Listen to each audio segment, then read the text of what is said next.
Good morning and welcome back to the channel. Wanted to make a short video and then I'll follow it up with some installation video of this year's first swarm trap. Made this out of some scrap wood that I had around the house. It was really affordable to make, and hopefully we'll see how it works. I made this for based on two things. One, suggestions. Two, need. The suggestions, I've been told, have been based on what the bees need and what they like when they look for a new place to live. And the minimum that I've been told is the same volume as a deep box. So I made this out of some scrap wood that I had in the house, but I made it for the bees' needs and my needs. I have a new horizontal hive that is a double deep. So when I say double deep, the frames have two deep Langstroth frames in it, all on one frame itself. So to buy a nuke for this hive, I would have to get the frames, cut them out, put them back in the frame. So my thought was I would make my swarm trap big enough that I can use my double deep frames as well as my standard frames. Inside here it has 7 frames this size, 2 of which have empty old brood comb, and there's a little bit of honey around the edges on one, but not much.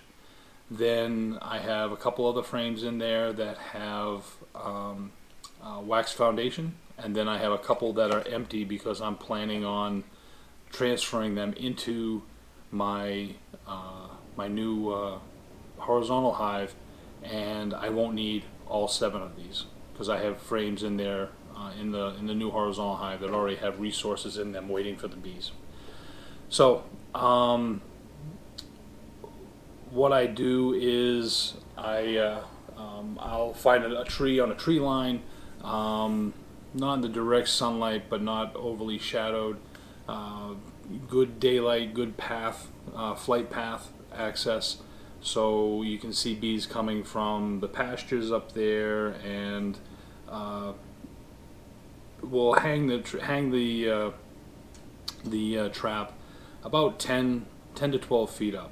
And how I do that is by, hopefully, if it's not too muddy, back my pickup truck against the tree, and from the tailgate hang it on the tree. I do that by using a cleat, and it's nothing more than a regular 2x4 that I cut a 45-degree angle on, and I will screw this into the tree like this. Right, so the tree will be here, I'll screw it into the tree, and that will be the cleat.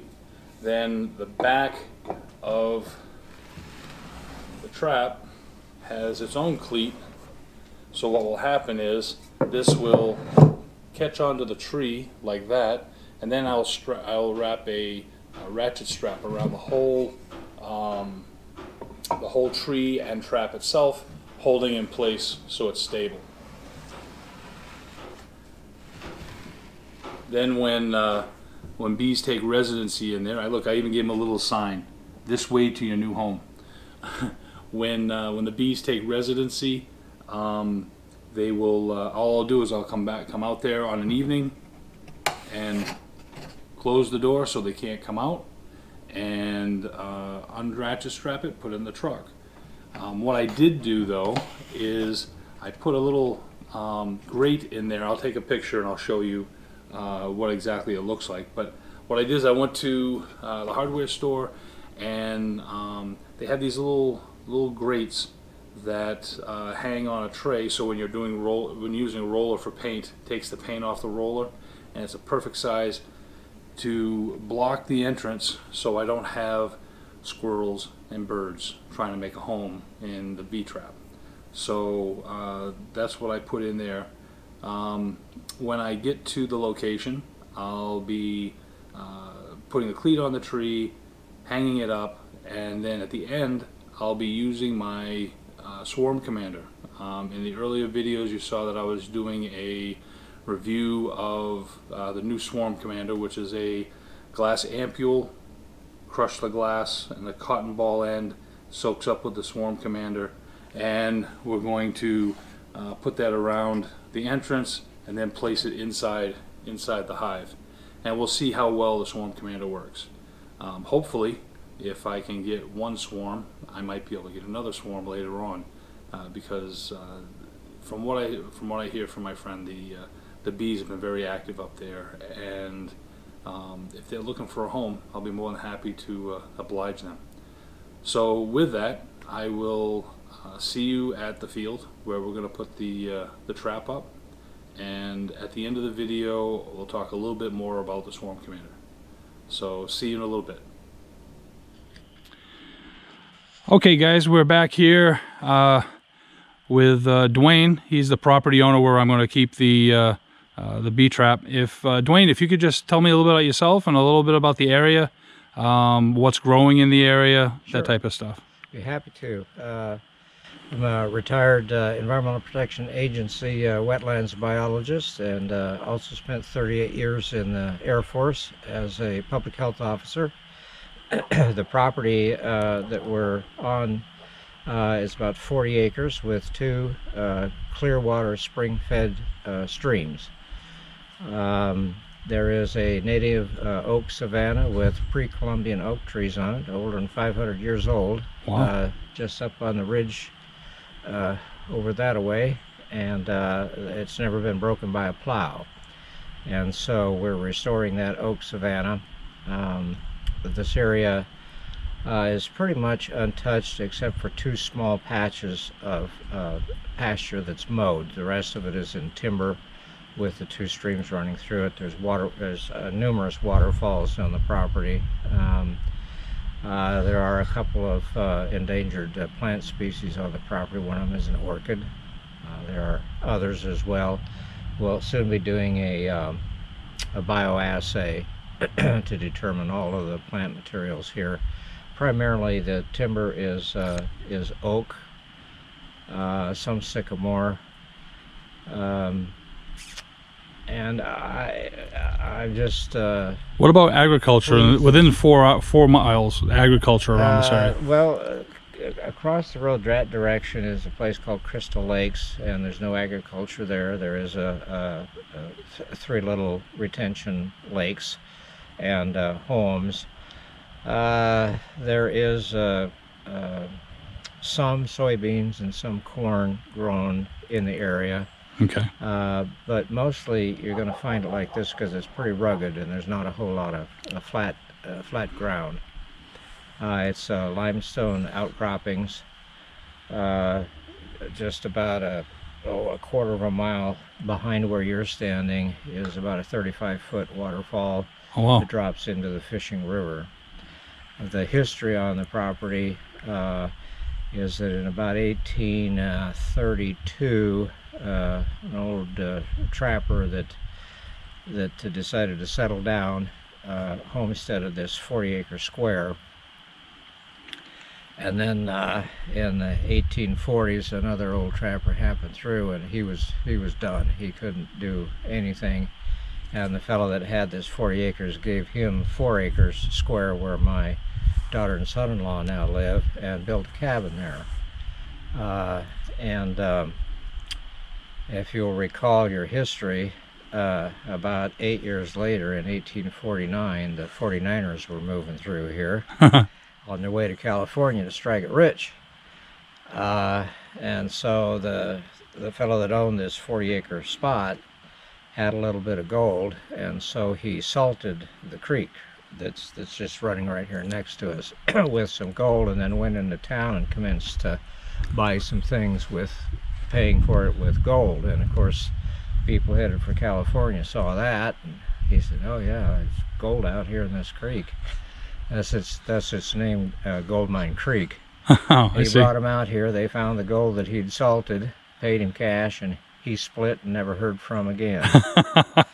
The house that my son-in-law and daughter live in, the first room is still standing. That's what is now their living room. And then at the turn of the century, we're talking 1900, 1901, another couple purchased the property and they built 2 more rooms onto the house. And then after World War II, another couple bought the property, and they added 2 more rooms and indoor plumbing and a bathroom.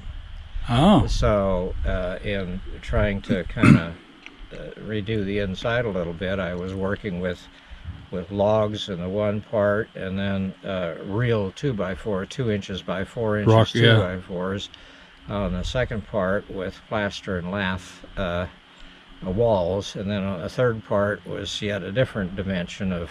Right. So Wow, that was that's interesting. It was Yeah. an interesting experience, but that pretty much tells you about the area. Great, great. I don't know if you noticed while you were talking, I got buzzed by a bee. Good. So hopefully they're out there scouting, looking for a new home, which I have for them. Well, we've been cutting a few locust trees. There's a bee right now that just flew past.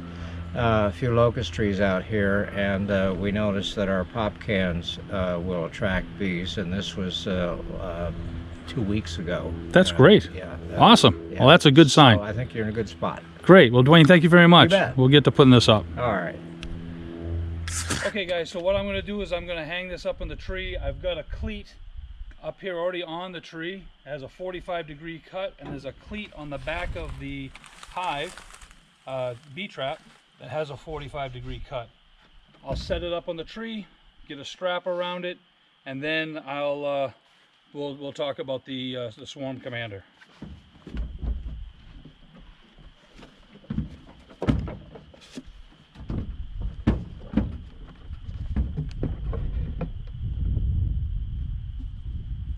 It's as simple as that.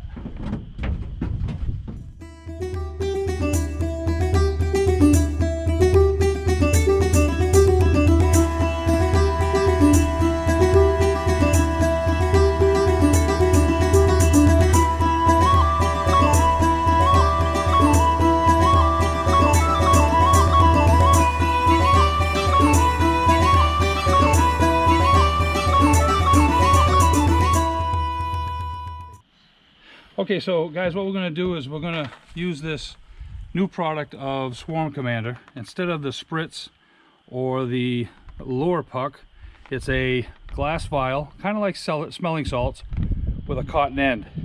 You break the glass, that breaks the seal between the cotton, let it absorb it, and then you put it around the entrance on the landing board, and then put it inside the hive. This can last up to a couple of weeks, from what I understand. It says here on the sign, on the package, it'll last up to 20 days, but I've been told that it actually can last longer. So here's the vial. Break the glass, let it absorb into the cotton, and what we'll do is we'll spread it around.